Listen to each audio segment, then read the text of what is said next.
siempre. Bueno, hoy 28 de, de Tebet es el día, este día marca el día del nacimiento de la Rebbe Tzimjana. La Rebbe Tzimjana es la mamá del Rebbe, que nació en el año 5640, 1880. Era el mismo año que el Rebbe anterior, ¿no? Interesante. Y dice el Hayom Yom en la edición impresa del Sefer HaKirá Derech Emuná, es un fascículo del Tzemach Tzedek, el tercer Rebbe de Chabad, faltan muchas notas. Lo escribió en conexión con sus viajes a Petersburg, donde debía responder a muchas preguntas sobre estos temas relacionados con por ahí la escala, preguntas que le hacían, bueno, y el Rebbe escribió este libro. Yo lo tengo, este fascículo, muy interesante, por supuesto. Un rabino,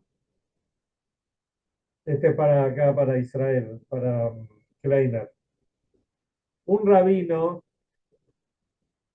lo presentaron en un templo y dio su primer discurso, un discurso que se preparó todo encendido, todo con mucha fuerza, con muchas ganas, mucho ahínco, bien fogoso.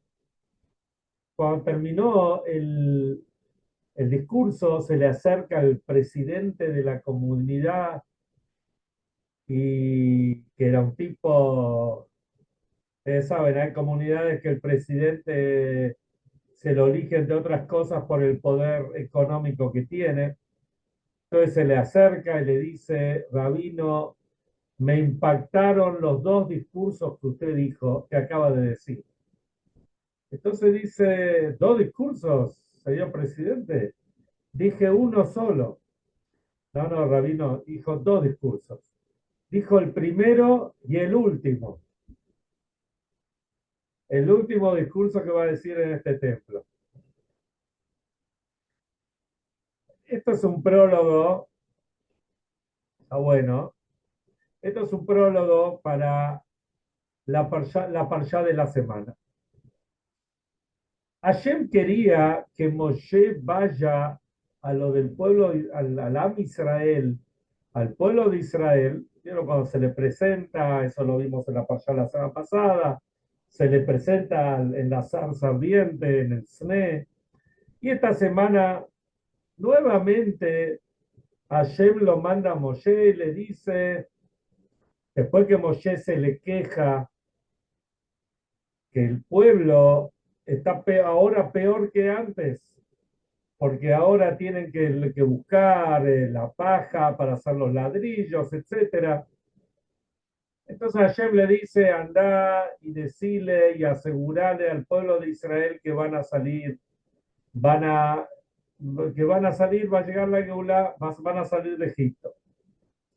Dice el versículo: Velo llamó el Moshe, y no lo escucharon a Moshe, Mikotze Ruach Umeabodá Kashá, porque el espíritu lo tenían caído, y, y porque tenían un trabajo muy forzado, muy, muy duro.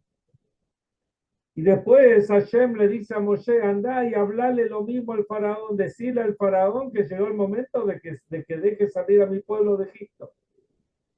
Entonces Moshe le dice lo siguiente: Hashem, si los Bnei Israel, si los judíos, esto es el versículo textual, si el pueblo no me escuchó, ¿cómo me va a escuchar el faraón?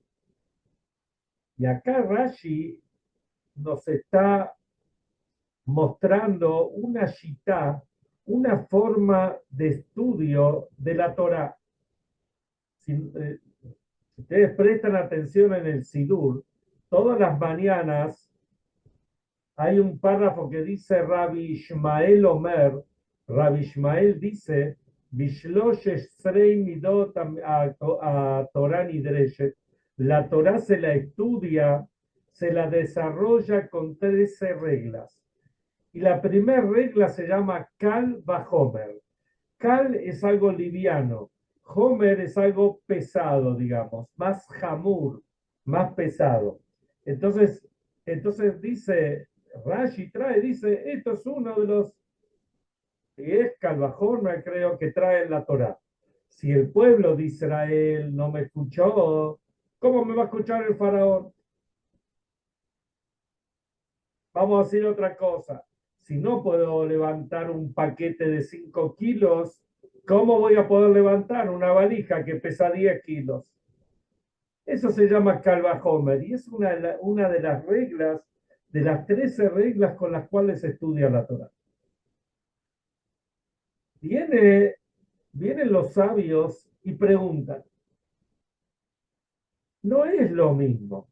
No es lo mismo el mensaje que Moshe, o sea, el mensaje que Moshe le daba al pueblo de Israel y el mensaje que le daba al faraón no es el mismo, pero la situación es diferente.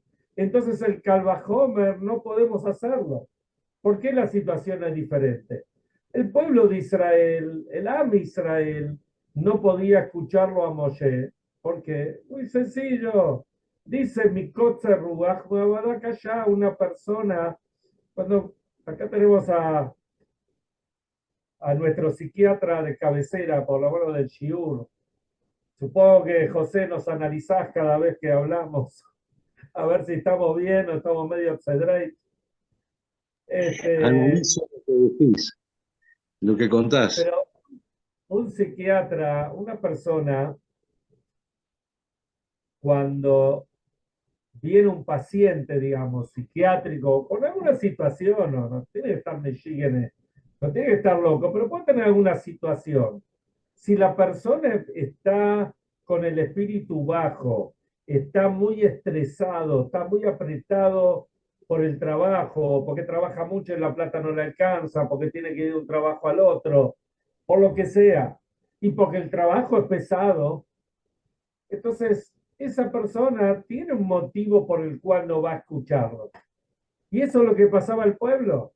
El pueblo no podía escucharlo a Moshe y el versículo lo dice claramente, no porque no querían escucharlo, sino porque estaban en una situación difícil para poder escucharlo, para poder entenderlo, para poder captarlo. El faraón nada que ver. El faraón estaba tirado ahí en un sofá en su palacio. No sé si tenía aire acondicionado, pero si hacía calor y no tenía aire acondicionado, tenía 100 esclavos que lo estaban apantallando para que no para no tenga calor, por decir algo. El tipo estaba tranquilo. Entonces son dos situaciones totalmente diferentes. Cuando uno hace un calva Homer, quiere digamos, decir, si esto no lo puedo hacer, seguro que lo otro tampoco, como traje el ejemplo antes. Si no puedo levantar un paquete de 5 kilos, ¿cómo voy a levantar un paquete de 10? Hay una relación entre uno y otro. Pero acá son dos casos diferentes, es verdad, el mensaje es el mismo. Anda a decirle al pueblo de Israel, anda a decirle al faraón que saque al pueblo de Egipto. Es verdad, el mensaje es el mismo. Pero el faraón estaba en una situación de total libertad, de comunidad, de amplitud. Era el humano todopoderoso, lo que él quería se lo cumplía. Y el pueblo estaba en una situación totalmente diferente, estaba en una super esclavitud, estaba en el peor momento de la esclavitud. No tenía ningún tipo de problemas. Y acá vamos a entender esto como lo explica el Sfat Emet. El Sfat Emet era uno de los grandes rebes, en general de las dinastías hasídicas, en este caso de la dinastía de Gur. Y el Sfat Emet hizo un peirush a la Torah, una explicación a la Torah que justamente se llama Sfat Emet. Y acá él explica que Moshe Rabbeinu nos está dando no solamente una enseñanza general de lo que es la Torah, sino que hay una enseñanza puntual de cómo funciona no solamente el pueblo de Israel, sino cómo funciona el mundo. Y es algo fundamental para todas las épocas, y especialmente para esta época que nos toca vivir. Es algo, como lo explica el Sfat Emet, es algo buenísimo. Y él explica así: todo lo que pasa en el mundo, todo viene vía los Yehudim. Entonces, si, ¿qué fue lo que Moshe le dijo a Hashem? Sí, como dice, si, digamos, textualmente es: si el faraón, si el pueblo de Israel no me escucha, ¿cómo me va a escuchar el pueblo, el faraón? Pero en realidad tenemos que entenderlo de esta manera. Si yo no puedo convencer al pueblo de Israel, ¿cómo voy a poder convencer al faraón? O sea, si mis argumentos no llegan al pueblo de Israel, está bien, el pueblo está esclavizado, pero yo no tengo las palabras, no puedo convencerlo al pueblo de Israel. ¿Cómo voy a poder convencer al faraón, el rey de Egipto? Y acá hay algo muy importante. Todo disertante, y disertante puede ser, a veces uno puede ser un disertante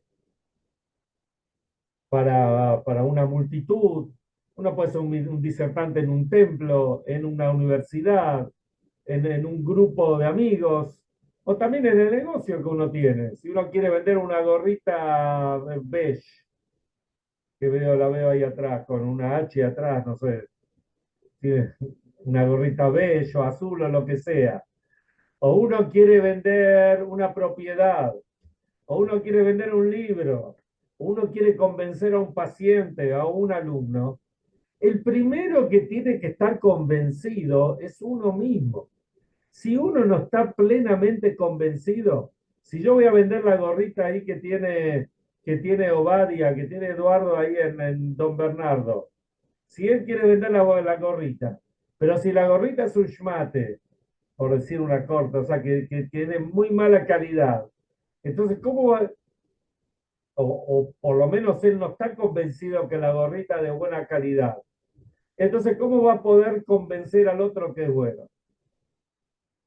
A Moldaski no le faltarían argumentos, pero Moldaski está convencido por ahí que la campera amarilla, que tiene una manga más larga que la otra, que es algo bueno, y lo convence al cliente. Una forma figurativa de decir. Pero uno cuando quiere vender algo, cuando quiere explicar algo, el primero que tiene, todo disertante sabe que si por ejemplo, yo estoy dando el shiur ahora, si yo no estoy convencido de lo que digo, ustedes, ¿qué van a decir? ¿Este tipo es un chanta? ¿O qué nos quiere meter? ¿Qué nos quiere enseñar? Entonces, el primero que tiene que estar convencido es la persona para poder convencer al segundo. Lindas palabras, chistes, maices, cuentos, qué sé yo, ejemplos, todo eso está muy bueno, pero con eso solo no alcanza para convencer al otro. Y el Alter Rebbe, el fundador de Chabad, el Bala Tanya, el autor del Tanya, esto lo explica con lo que es el Da'at. En el intelecto tenemos tres elementos, o tres facetas, o tres secuencias. Una es Jochma.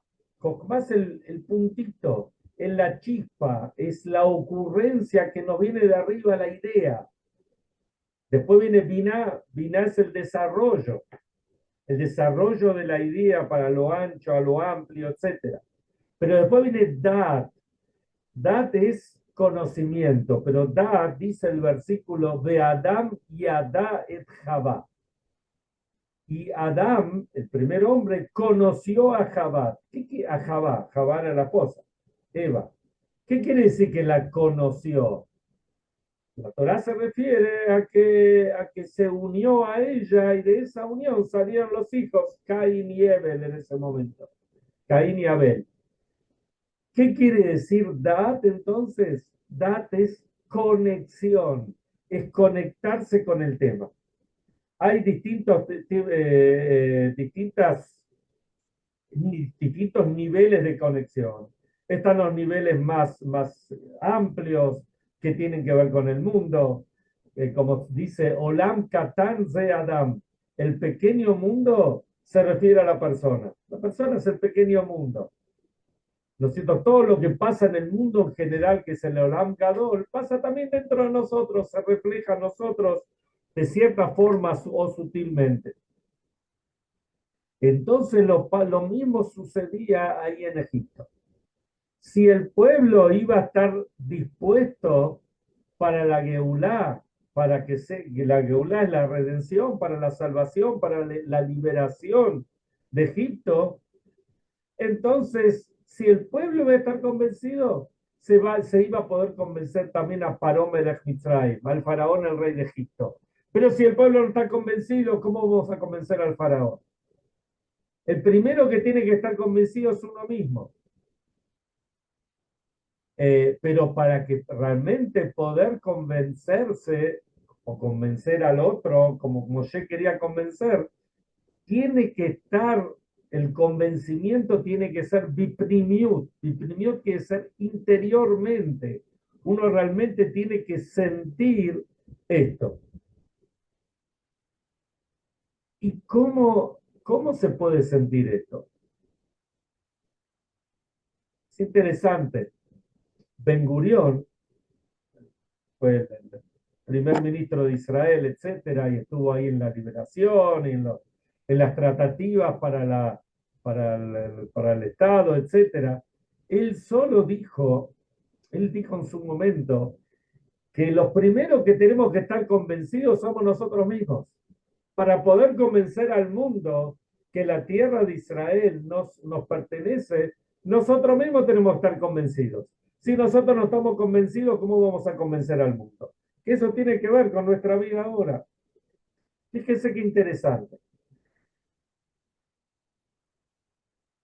Cuando empieza la Torá, todo el libro de Bereshit, el primer Rashi que trae Rashi en la Torá dice así, dice, Amar Rabbi Yitzhak, dijo Rabbi Yitzhak, que él también se llamaba Yitzhak, ¿no? Rashi, perdón, el padre, Rabbi Shlomo ben Yitzhak, Rabbi Shlomo Yitzhaki.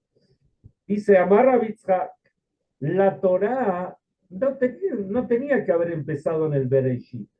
La Torá tenía que haber empezado en Parshat Bo, la tercer Parshá del libro de Shemot, la que vamos a leer la semana que viene y estudiar la semana que viene, porque ahí habla sobre la primer mitzvah que Dios le dio al pueblo de Israel, que es la mitzvah de Kiddush HaKodesh, de santificar a la luna cuando la luna nueva. Entonces, pregunta ahí, ¿por qué no empezó ahí?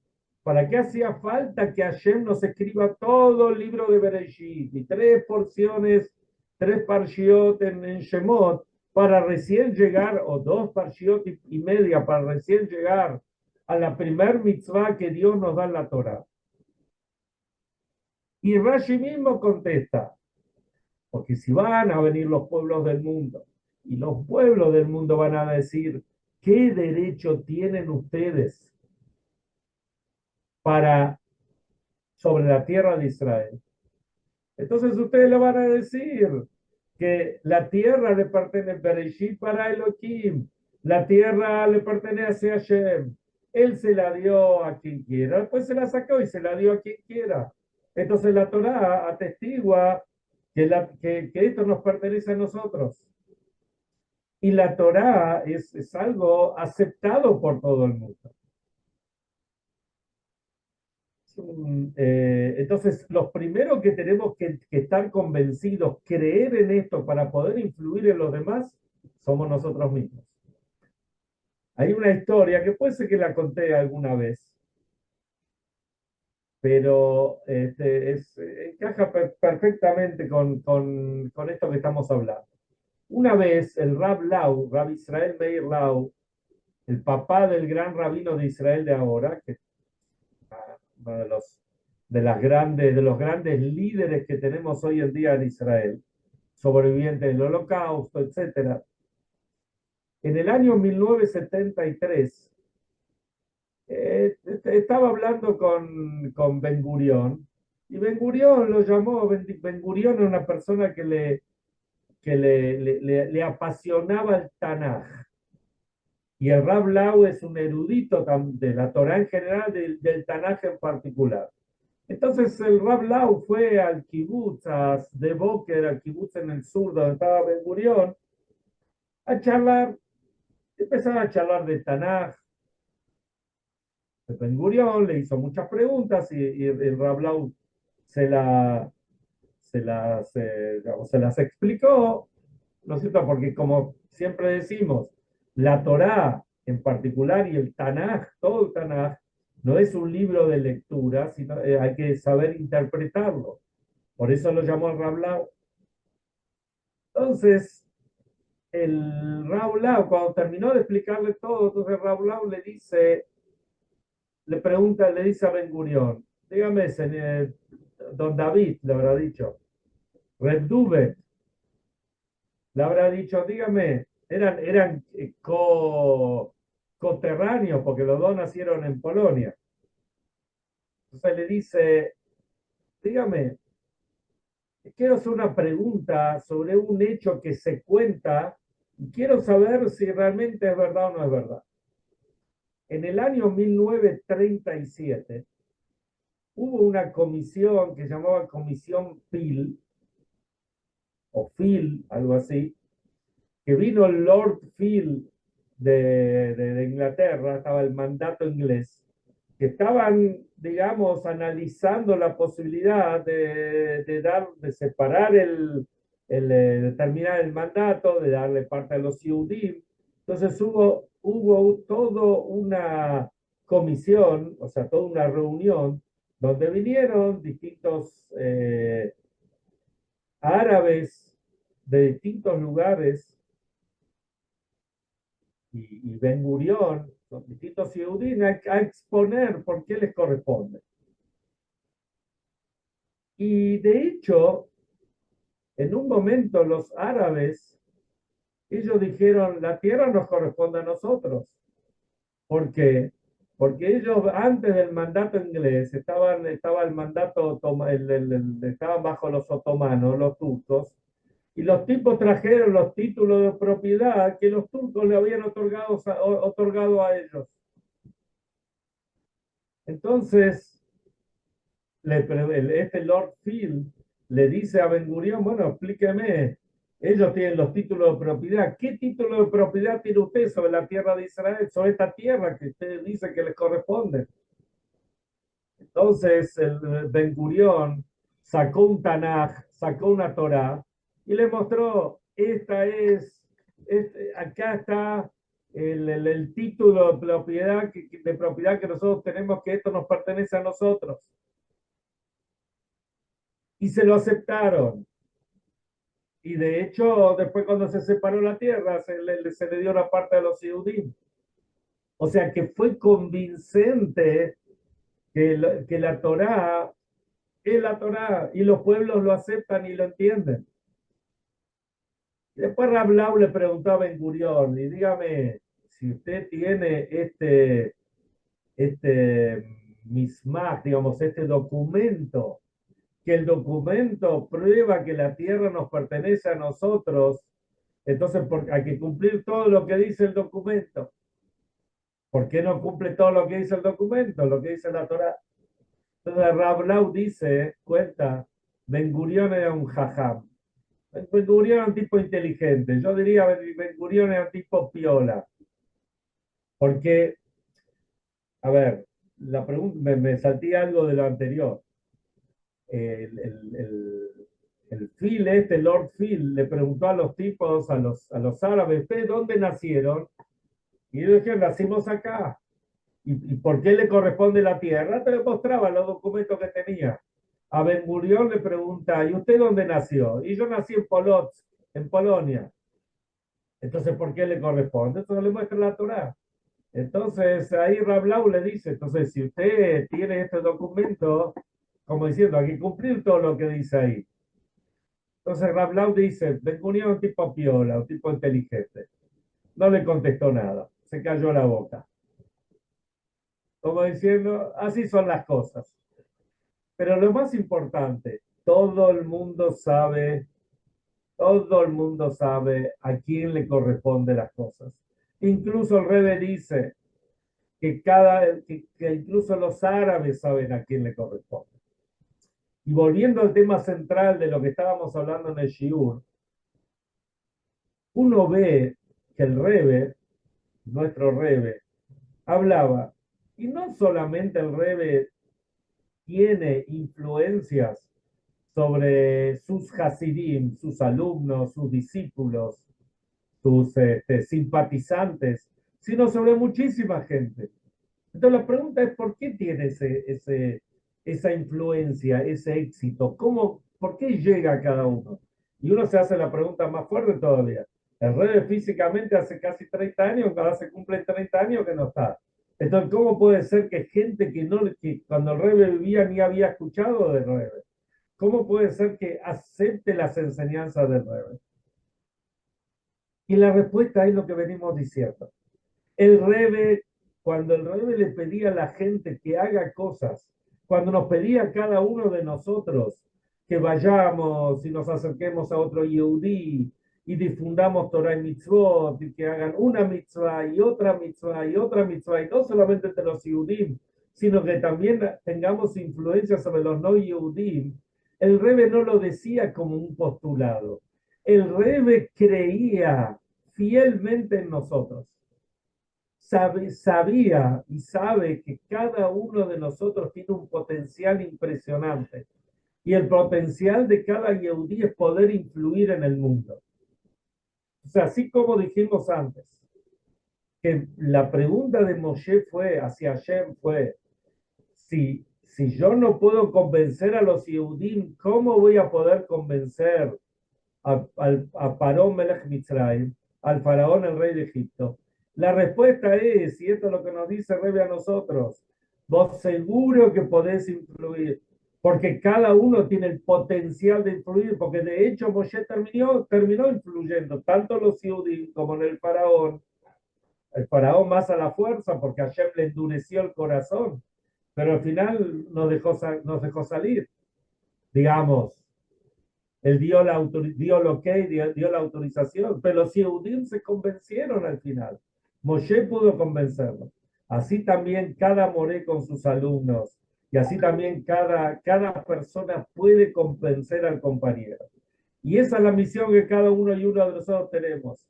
Nosotros no podemos decir, mirá, si no pudo convencer a un pibe, ¿cómo voy a convencer a un tipo más grande? Un tipo que tiene discernimiento, que tiene más inteligencia. Mejor dicho, si uno puede preguntar, si este no me escuchó, ¿cómo me va a escuchar el otro? Entonces la respuesta no es si no te escuchó, es tener que tratar de convencerlo. Vas a convencer a uno, vas a convencer al otro también. Pero el primero que tienes que estar convencido sos vos mismo. Si vos estás convencido de tu potencial, vas a poder influir en los otros.